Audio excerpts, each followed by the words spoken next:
नमस्ते बच्चों। ग्रामर के सीरीज के अंतर्गत ये आपका 5वां पार्ट हम आपको दे रहे हैं वर्ब का। वर्ब में हम टाइप सीखेंगे। इसके बनाने के लिए इसका यूज़ हम अगले वीडियो में देखेंगे एक एक करके। उससे पहले एक एग्जाम्पल देखते हैं। लिखा हुआ है राम इज वीपिंग। राम रो रहा है। कौन सी क्रिया हो रही है? रोने की क्रिया हो रही है। दूसरा एग्जाम्पल देखिए, ही हैड अ कार। क्या है उसके पास? क्या था उसके पास? कार थी। तो यहाँ अधिकार का बोध हो रहा है और कार का उस व्यक्ति से संबंध का भी बोध हो रहा है। रिलेशन दर्शाता है, यानी पोसेशन अधिकार दर्शाता है। और यहाँ कौन सी एक्शन हो रही थी? एक्शन हो रहा था रोने का, कार्य हो रहा था। तीसरा एग्जाम्पल देखिए, मोहन इज इल। मोहन बीमार है। ये एक अवस्था है, ये अवस्था को दर्शाता है कि मोहन कैसा है, तो वो बीमार अवस्था में है, यानी स्टेट ऑफ बीइंग अवस्था को दर्शाता है। यानी ये 3 वाक्य में हमने क्या देखा कि एक एक्शन को दर्शा रहा है, एक अधिकार और संबंध को दर्शा रहा है, और तीसरा सेंटेंस अवस्था को दर्शा रहा है, स्टेट ऑफ बीइंग। इसका मतलब हुआ कि यानी वर्ब जो हुआ वो इन तीनों चीज़ों को दर्शाने वाले शब्द होते हैं। तो डेफिनेशन पर चलते हैं। A verb is a word which denote an action, possession or a state of being। Verb क्या है? एक शब्द होता है जो सूचित करता है एक्शन को, पोजीशन को और स्टेट ऑफ बीइंग को सूचित करता है। क्रिया को सूचित करता है, अधिकार को सूचित करता है और एक अवस्था को सूचित करता है। वैसे शब्द वर्ब कहलाते हैं। अब देखते हैं वर्ब 2 प्रकार के होते हैं। पहला प्रिंसिपल वर्ब, दूसरा इसका नाम है लेक्सिकल वर्ब, तीसरा नाम मेन वर्ब और चौथा नाम हिंदी कह दे सब मिला के मुख्य क्रिया। इसके ये हुआ पहला टाइप वर्ब का। इसके 5 रूप होते हैं जो थोड़ी देर में हम बताएंगे। फिलहाल पहले इसको देख लेते हैं। ये दूसरा टाइप है वर्ब का। इस दूसरे टाइप को हम 2 भाग में बांट देते हैं। दोनों मिलाकर के आप इसे हेल्पिंग वर्ब आप कह सकते हैं। पहला हुआ प्रिंसिपल वर्ब, दूसरा हेल्पिंग वर्ब। तो हेल्पिंग वर्ब को आप 2 भागों में बांट दीजिए, प्राइमरी एक्सिलरी वर्ब और दूसरा model auxiliary verb. Primary axillary verb में आप देखिए कि कौन कौन से आते हैं। टू डू, टू हैव और टू बी आता है। टू डू का अर्थ ये हुआ, टू डू में कौन कौन से वर्ब आते हैं? डू, डज और डिड आता है। टू हैव में कौन सा आता है? हैव, हैज, हैड और हैविंग आता है। और टू बी में कौन सा आता है? Be, is, am, are, was, were, being, been.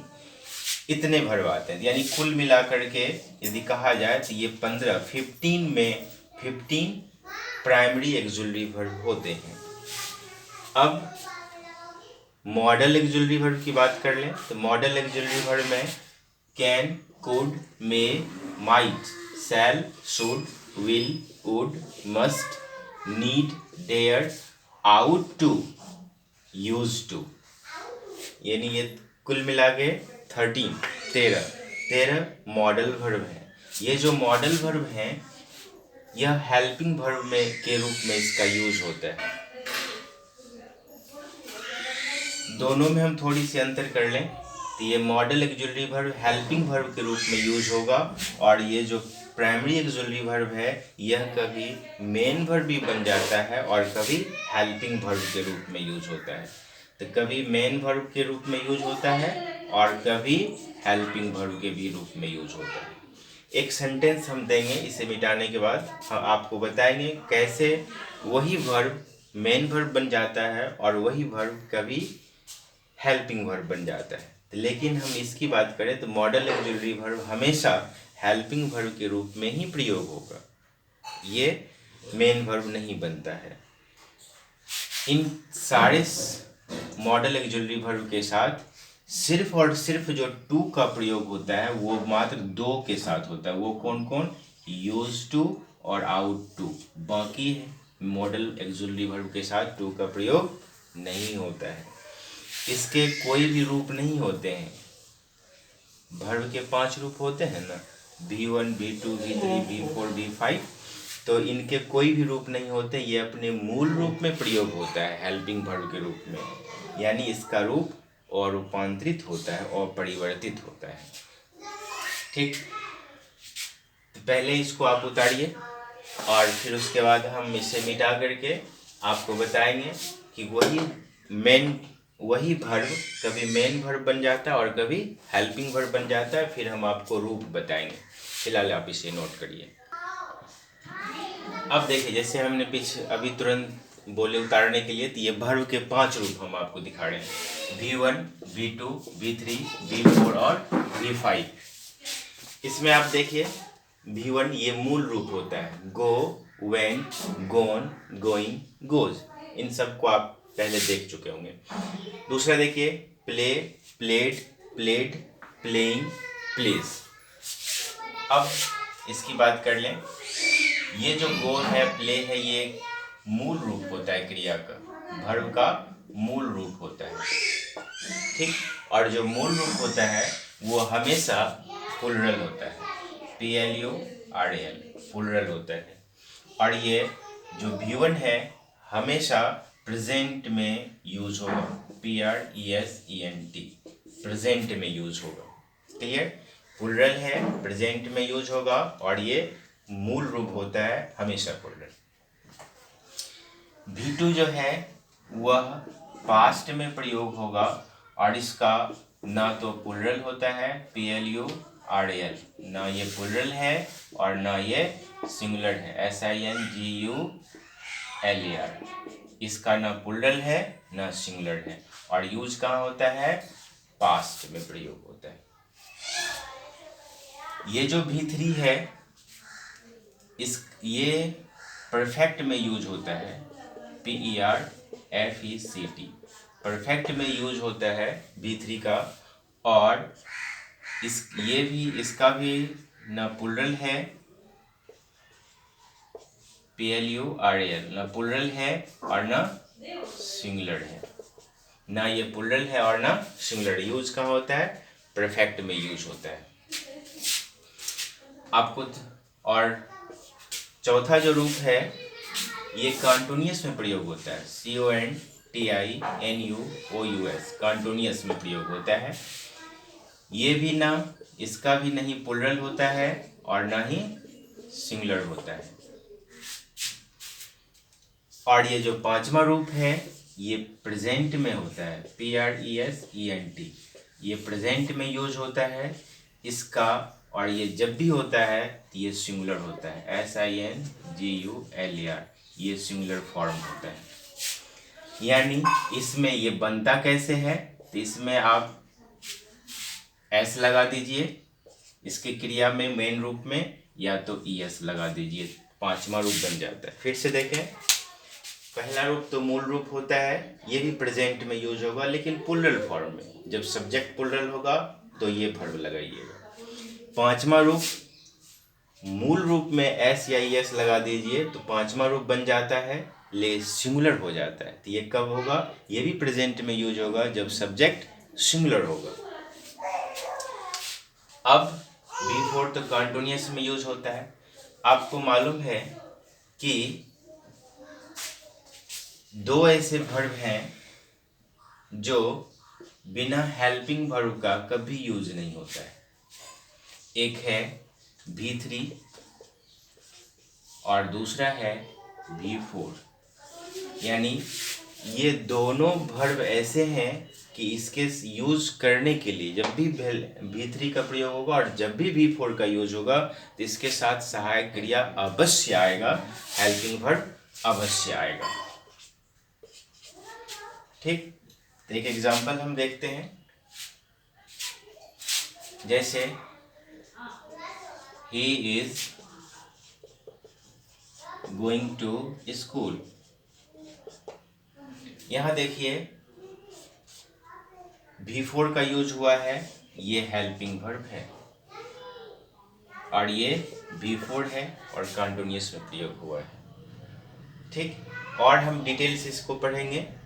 फिलहाल एक और हम टाइप देखते हैं वर्ब का, जिसको हम कहते हैं ट्रांजेटिव। अभी तुरंत फिलहाल इसको पहले उतारिए, उसके बाद हम बात करेंगे वर्ब के दो रूप प्रयोग के आधार पर, ट्रांजेटिव वर्ब और इंट्रांजेटिव वर्ब। पहले इसको नोट करिए।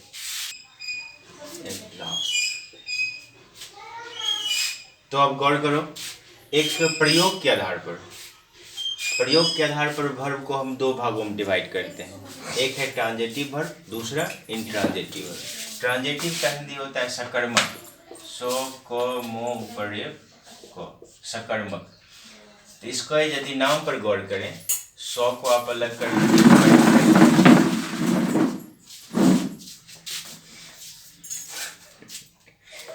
ट्रांजेटिव सकर्मक, सौ चलो चलो उधर जाकर चलो इधर ना।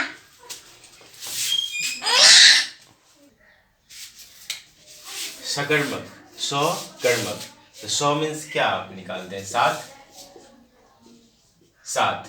कर्म मीन्स ऑब्जेक्ट, OBJECT ऑब्जेक्ट। यानी एक ऐसा सेंटेंस होगा, उस सेंटेंस में जो वर्ब का प्रयोग होगा उसके साथ ऑब्जेक्ट लगा होगा, तब उस सेंटेंस में जो वर्ब होगा तब उस वर्ब को कहेंगे कि यह जो वर्ब है वो ट्रांजेटिव फॉर्म में है। इंट्रांजेटिव अकर्मक, अ को मो ऊपर रेफ को अकर्मक। अ मीन्स नहीं और कर्म मीन्स कर्म, यानी ऑब्जेक्ट, OBJECT ऑब्जेक्ट। यानी ऐसा सेंटेंस होगा जिसमें वर्ब का प्रयोग होगा लेकिन उसके साथ ऑब्जेक्ट लगा हुआ नहीं होगा, तब जो वो वर्ब होगा इंट्रांजेटिव फॉर्म में कहलाएगा। क्लियर? एक एग्जांपल लेते हैं, गौर करो। The boy kicks the football. लड़का फुटबॉल को किक करता है, यानी पैर से मारता है। तो ये किक्स क्या है? वर्ब है, VERB वर्ब है। किसको मारा ये लड़का? बॉल को, फुटबॉल को मारा। तो ये ऑब्जेक्ट है। तो यहाँ जो ये किक्स है ये ट्रांजेटिव फॉर्म में है, यानी ये किक्स ट्रांजेटिव वर्ब हुआ। दूसरा एक सेंटेंस लेते हैं। The boy laughs loudly. The boy laughs loudly, लड़का जोर से हंसता है। तो ये ऑब्जेक्ट नहीं है, यह एडवर्ब हुआ। कैसे? लाफ वर्ब है, तो यहाँ दर्शाता है कि हंसता है। कैसे हंसता है? तो जोर से हंसता है। किसका विशेषता बताया? वर्ब का। तो जो वर्ब का विशेषता बताता है वो तो एडवर्ब हो गया, इसलिए यह ऑब्जेक्ट नहीं है। तो यानी ये जो लाफ हुआ यह इसमें ऑब्जेक्ट नहीं है, इसलिए यह जो लाफ है वो इंट्रांजेटिव फॉर्म में है। क्लियर? अब यदि आप पूछ सकते हैं कि यदि यहाँ से ऑब्जेक्ट हटा दें तो ये वर्ब कैसा हो जाएगा? तो वर्ब नहीं रहेगा तो ये इंट्रांजेटिव, वर्ब लगा दिए तो ट्रांजेटिव। क्लियर? कुछ ऐसे वर्ब हैं, give, ask, offer. Give, ask, offer, promise, tell. कुछ ऐसे वर्ब हैं जो कभी कभी दो ऑब्जेक्ट लेते हैं।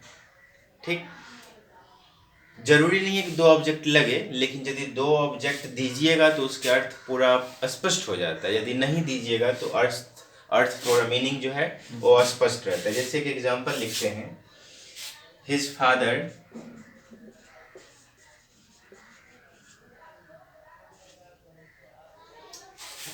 gave him a watch. His father gave him a watch. अब जरा गौर करो, उसके पिता ने उसे gave a watch, gave him a watch, ये क्या है? ये वर्ब है, गेव वर्ब है। तो क्या क्या दिया, किसको दिया? हिम, क्या दिया? ऑब्जेक्ट, वॉच दिया। तो ये भी ऑब्जेक्ट हो गया और ये भी ऑब्जेक्ट हो गया। तो एक ऑब्जेक्ट जो होगा वो direct, his father gave a watch, उसके पिता ने घड़ी दी। तो ये जो ऑब्जेक्ट हुआ, जो मेन चीज है, ये ऑब्जेक्ट डायरेक्ट ऑब्जेक्ट कहलाएगा, DIRECT, डायरेक्ट ऑब्जेक्ट कहलाएगा। और ये जो ऑब्जेक्ट है ये indirect object, INDIRECT, indirect object कहलाएगा। तो यानी ये ऑब्जेक्ट पहला और ये दूसरा ऑब्जेक्ट। क्लियर? लेकिन कुछ ऐसे भी वर्ब हैं जो ऑब्जेक्ट लेते ही नहीं है। आप कोशिश करिएगा डालने का ऑब्जेक्ट सेंटेंस बना करके, तो उसमें ऑब्जेक्ट फिट ही नहीं बैठता। जैसे देखिए, sleep, I sleep on the bed,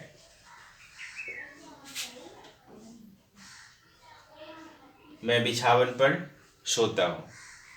तो ये जो ऑन द बेड है, ये स्लीप वर्ब है। कहाँ सोते हैं? तो बिछावन पर। ये ऑब्जेक्ट नहीं हुआ, और ये ऑब्जेक्ट जब नहीं है तो इसमें आप कोशिश करिए लगाने का, नहीं लगेगा ऑब्जेक्ट। तो ये ऐसे वर्ब हैं जो ऑब्जेक्ट नहीं लेते हैं। क्लियर? तो फिलहाल इतना ही। हम इसके और यूज को आप बताएंगे, जैसे कि हेल्पिंग वर्ब कहाँ यूज होता है। एक वाक्य और आपको हम दे दें, जैसे कि हम लिखे थे ही इज इल या he is teacher, TEACHER।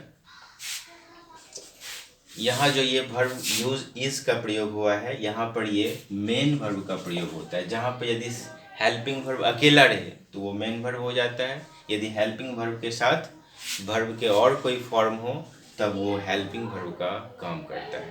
Clear? अगली क्लास में हम नए टॉपिक के साथ उपस्थित होंगे। इसे पॉज कर करके आप नोट कर लीजिएगा, याद कर लीजिएगा। और ये हम आपको एक खाका दे रहे हैं ताकि आपको समझ में आए कि हम वर्ब जब यूज़ करेंगे, उसके अप्लाई करेंगे सेंटेंस में, तो आप कंफ्यूजन ना हो कि ये किसका भेद है, किसका प्रकार है, टाइप्स है। ठीक? तो इतना ही। बहुत बहुत धन्यवाद।